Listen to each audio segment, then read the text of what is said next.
চলছে চলছে অশান্তি আগুনে গোটা হস্তিনাপুর আস্তাউরাও করে চলছে। কালের চক্রে দুর্যোধন রয়েছে অনুভঙ্গ, ব্যর্থক্রমে ভেঙ্গাকে বাড়ি দিয়েছে বর্তমানে কর্ণ। বর্তমানে বিকর্ণ সর্বস্ব হারিয়ে রাস্তায় রাস্তায় কীর্তন করে বেড়াচ্ছে একালের অন্ধ ধৃতরাষ্ট্র। কি মজা, কি মজা!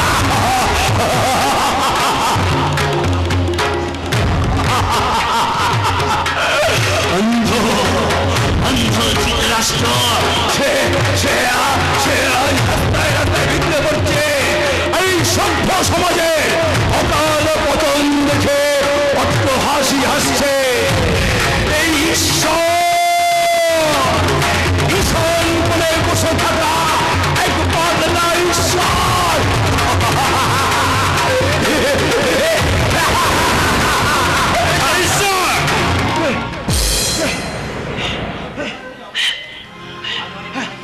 মাঝে মাঝে কোথাও যে উদাও হয়ে যায় কে জানে। যেটা কি বাড়ি থেকে বেরিয়ে হচ্ছে আজ 1 সপ্তাহ হয়ে গেল।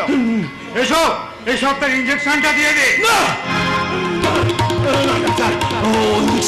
ওই ইঞ্জেকশনটা বড় যন্ত্রণা, ওই যে বড় বেদনা। আমি নিষেধ দেবো না, তুমি চলে যাও, তুমি এখান থেকে চলে যাও। তা বললে কি হয়? এসো বলছি।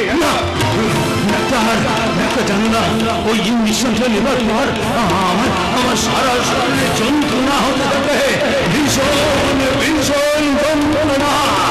চাকে চাকে কাঁকড়া পিছাগুলো আমাকে দংশন করতে আসে, দংশন করতে আসে ওই বিষাক্ত সাপগুলো।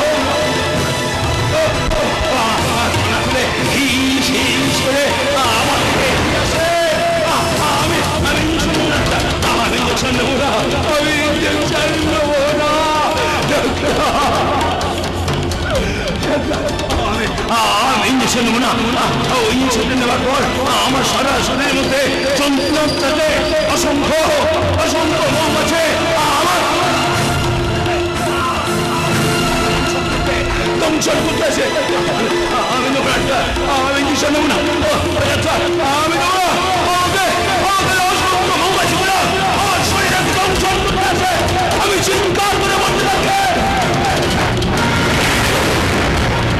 আমাকে যন্ত্রণা, আমি ইঞ্জেকশন নেবো না। সেই যন্ত্রণায় আমি চিৎকার করে বলতে থাকি, কে আছো?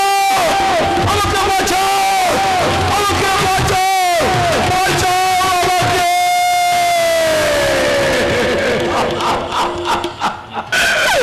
ডাক্তার, আমার এই আকুতি শুনে কেউ আমাকে বাঁচাতে আসে না।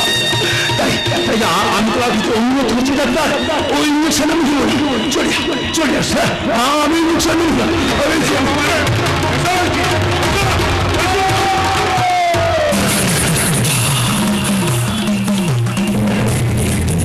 I am not a man.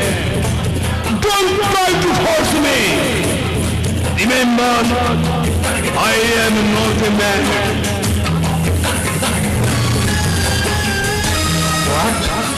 ঈশ্বর, সত্যি করে বলো তো তুমি কে?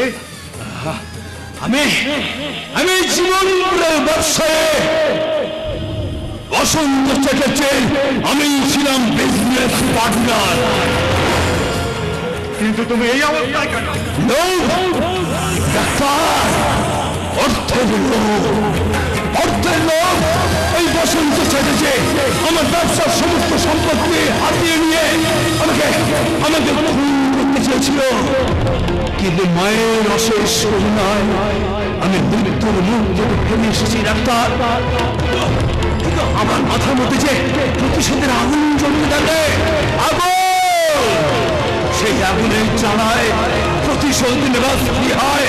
আমি ছড়ে গলে গলে কৌশলে আশ্রয় নিয়েছি ওই বসন্ত ঈশ্বর, তোমার প্রকৃত নাম? আমার প্রকৃত নাম আমার প্রকৃত নাম সনজয় সন্ন্যাল।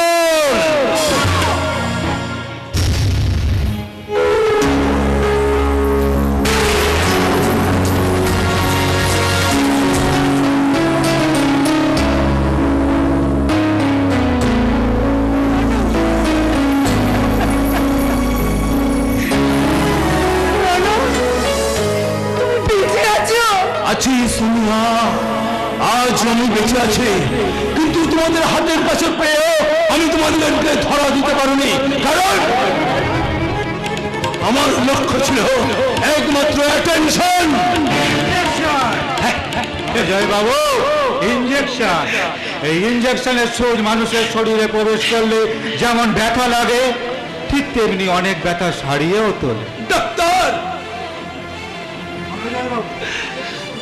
নিজের কর্তব্য পালন করতে গিয়ে হয়তো অনেক খারাপ ব্যবহার করেছি, পারলে আমাকে ক্ষমা করবেন।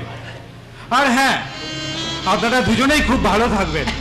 আমি আসি ম্যাডাম।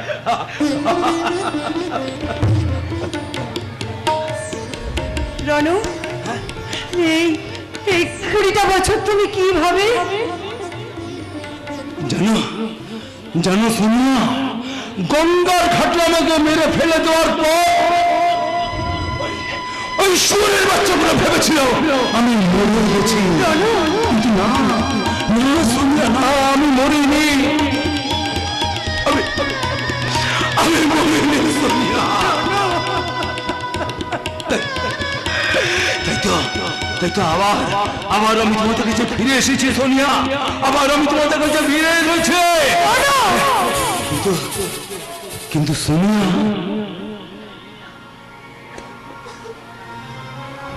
আমি তোমাদের কাছে কত করে বোঝাবো, খিদের জ্বালা সহ্য করতে না পেরে ডাস্টবিন থেকে কুকুরগুলোর সঙ্গে মারামারি করে, কামড়াকামড়ি করে, ওদের মুখ থেকে খাবার ছুঁড়ে নিয়ে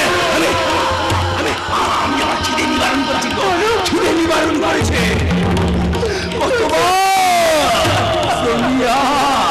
কতবার ভেবেছি আমি আমার জীবনটাকে শেষ করে দিই, পারিনি সোনিয়া, পারিনি। আমার সোনামার কান্না আমাকে বারবার এই মৃত্যুর মুখ আমাকে ফিরিয়ে এনেছে, আর আমার জীবন নাটকে নাট্যকার ওই বিধাতা পুরুষ আমার দিকে তাকিয়ে তাকিয়ে যেতে বলছে,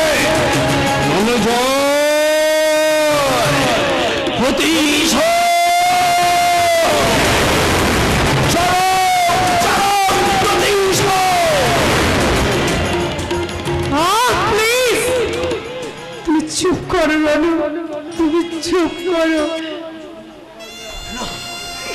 জানো সোনিয়া, ওরা আমার সোনা মাকে মামনি জানাস কোটে?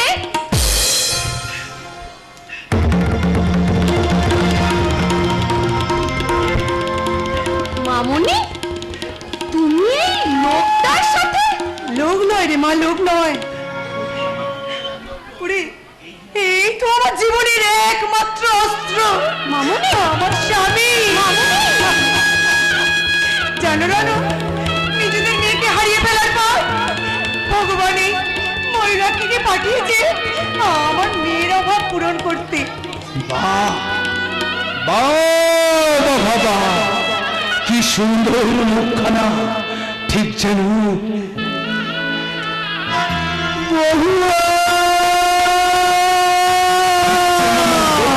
প্রতিমা। কে ডাকছে? বাবা, কে? আমার বাবার গলায় আগুন আছে। বাবা!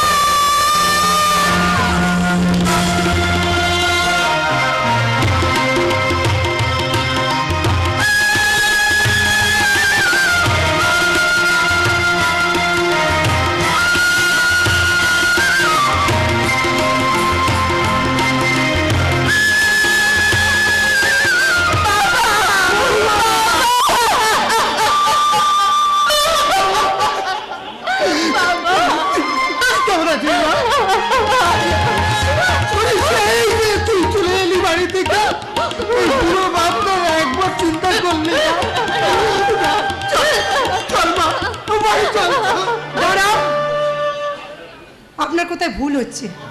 ও ও আপনার মেয়ে নয়, ও আপনার মেয়ে হতে পারে না।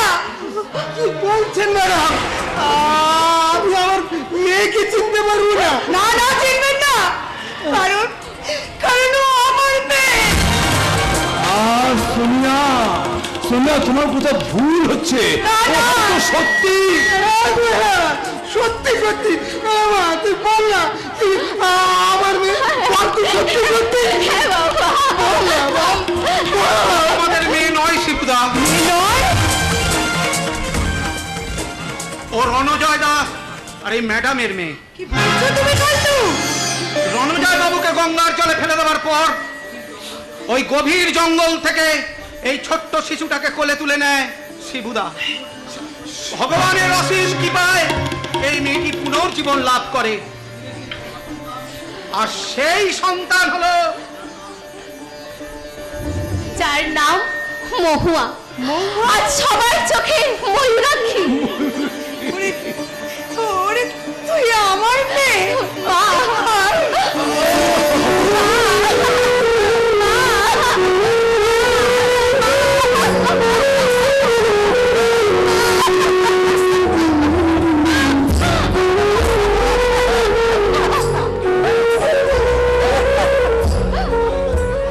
কালু, তুমি এখন এখান থেকে যাও কালু।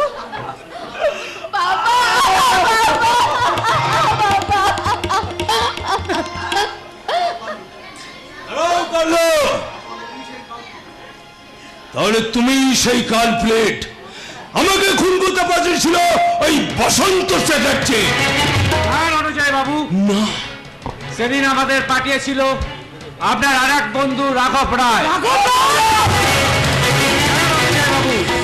আপনার বেঁচে থাকা আর পরিবার ফিরে পাওয়া সব ঈশ্বরের করুণা। ভালো থাকবেন, আপনারা সবাই খুব ভালো থাকবেন। নমস্কার। নমস্কার, আমরা আসি।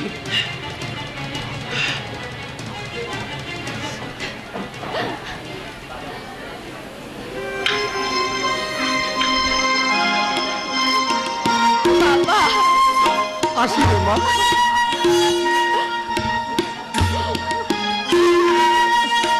আজকে তুই সব ফিরে পেয়েছিস বাবা। মা,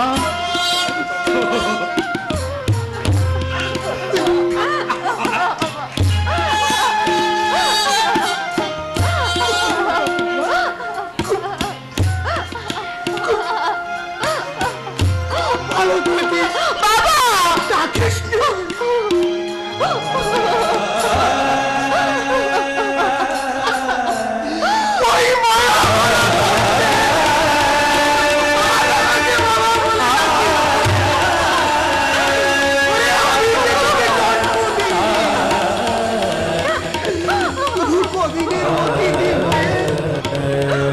তুই আমার কাছে এসেছিস, তাই এই মিথ্যে মায়ার বাঁধনে আমি তোকে বাঁধবো না।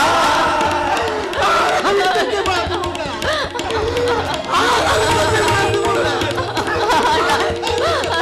দাঁড়াও শুভ, শুধু জন্ম দিলেই বাবা হওয়া যায় না। তার মানে মানে আজ থেকে তুমি আমাদের বাড়িতে তোমার মেয়ের সাথেই থাকবে। আর আর আমি তোমাকে কথা দিচ্ছি, তোমার ছেলে মুকুলকে খুব শীঘ্রই আমরা মুক্ত করে দেব। চলো চলো রানু, আমরা এবারে বাড়ি যাই। হ্যাঁ যাবো সোনিয়া, যাবো। তবে একটা ঘন কালো মেয়ে আমার মিথ্যার চাদরটাকে রেখেছিল, সেই মিথ্যার চাদরটাকে সরিয়ে ফেলে আমাকে আবার সত্যের মুখোমুখি উঠতে হবে।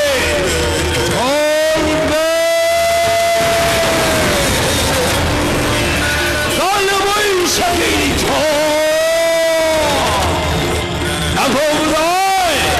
তোমার সাজানো বাগানে দুঃস্বপ্নের কালো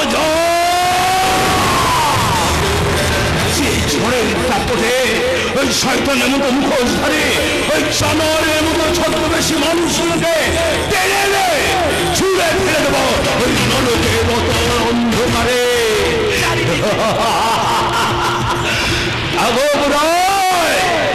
ফিরে এসেছে রণজয় সন্ন্যাস।